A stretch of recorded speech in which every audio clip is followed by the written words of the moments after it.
आज Doubtnut app download करें। Doubtnut पर अपने सभी गणित, रसायन विज्ञान, भौतिक विज्ञान और जीव विज्ञान के डाउट्स का करो सफाया। बस प्रश्न की फोटो खींचो, एक ही प्रश्न को क्रॉप करो और तुरंत वीडियो सोल्यूशन पाओ। अभी डाउनलोड करें। हेलो दोस्तों, इस प्रश्न में दिए कि निम्नलिखित के लिए नाभिकीय समीकरण लिखिए। हमें यहाँ पे दिया है ज़ीनॉन 54 120 का हमें यहाँ पे इलेक्ट्रॉन अभिग्रहण। तो सबसे पहले हम कुछ देखते हैं कुछ मूलभूत बातों को। यहाँ पे जब भी हम किसी तत्व को इस प्रकार से प्रदर्शित करते हैं तो यहाँ पे जो x जो होता है उस तत्व के प्रतीक चिन्ह को प्रदर्शित करता है, तथा जो यहाँ पे a जो है वह द्रव्यमान संख्या को प्रदर्शित करता है, तथा जो z है वह परमाणु क्रमांक को प्रदर्शित करता है। तो यहाँ पे जो द्रव्यमान संख्या होता है वह क्या होता है, यहाँ पे यह नाभिक में उपस्थित प्रोटॉनों की संख्या धन न्यूट्रॉनों की संख्या का ही योगफल होता है, तथा जो परमाणु क्रमांक जो होता है वह यहाँ नाभिक में उपस्थित प्रोटॉनों की संख्या के बराबर होता है, तथा यह उदासीन परमाणु में यह जो इलेक्ट्रॉन की संख्या के भी बराबर होता है। यहाँ पे P जो है वह क्या प्रोटॉनों की संख्या है, N जो है न्यूट्रॉनों की संख्या, तथा E ऋण जो है इलेक्ट्रॉनों की संख्या है। तो हम देखते हैं यहाँ पे हम परमाणु की संरचना को देखते हैं। तो जो सबसे मध्य में जो भाग होता है उसे क्या कहते हैं, उसे नाभिक कहते हैं।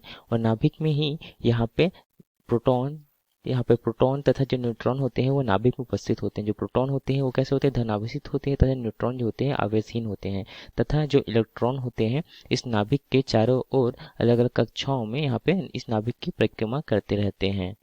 तो प्रश्न में हमें क्या पूछा गया था, यहाँ पर इलेक्ट्रॉन अभिग्रहण। तो इलेक्ट्रॉन अभिग्रहण के लिए हम उदाहरण की मदद से समझते हैं। माना कि यहाँ पर हम हाइड्रोजन लेते हैं, तो हाइड्रोजन का परमाणु क्रमांक 1 तथा द्रव्यमान संख्या कितना लेते हैं 1। जब इसमें हम यहाँ पे एक इलेक्ट्रॉन में जो आवेश होता है वह क्या लेते हैं, हम यहाँ पर ऋण लेते हैं, क्योंकि एक ऋणावेशित होता है, तथा द्रव्यमान जो है वह बहुत कम होता है, इस कारण से हम नगण्य लेते हैं। तो इस प्रकार से इलेक्ट्रॉन को कैसे प्रदर्शित करते हैं, इस प्रकार से हम प्रदर्शित करते हैं। तो इस हाइड्रोजन में यहाँ पे इलेक्ट्रॉन का अभिग्रहण से यहाँ पे जो नाभिकीय प्रोटॉन होता है वह नाभिकीय न्यूट्रॉन में परिवर्तित हो जाता है। तो इस प्रकार से हम यहाँ पर न्यूट्रॉन को लिख सकते हैं, तथा इसके साथ एक न्यूट्रिनो का भी उत्सर्जन होता है।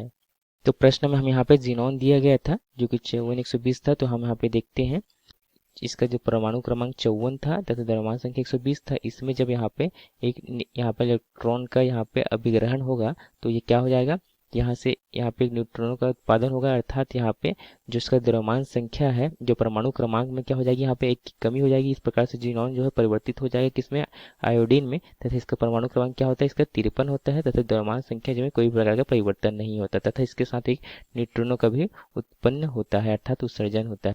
इस प्रकार से हमें यही प्रश्न पूछा गया था ज़ीनॉन का इलेक्ट्रॉन अभिग्रहण। तो यहाँ पर हमने देखा ज़ीनॉन में जब यहाँ पर इलेक्ट्रॉन अभिग्रहण होता है तो यहाँ पे इलेक्ट्रॉन अभिग्रहण कारण से यहाँ पे इसके परमाणु क्रमांक में 1 की कमी आ जाती है, तथा द्रव्यमान संख्या में कोई प्रकार का परिवर्तन नहीं होता, तथा इसके साथ ही न्यूट्रिनो का भी उत्सर्जन होता है। तो इस प्रकार से हमने यहाँ पे देखा। धन्यवाद।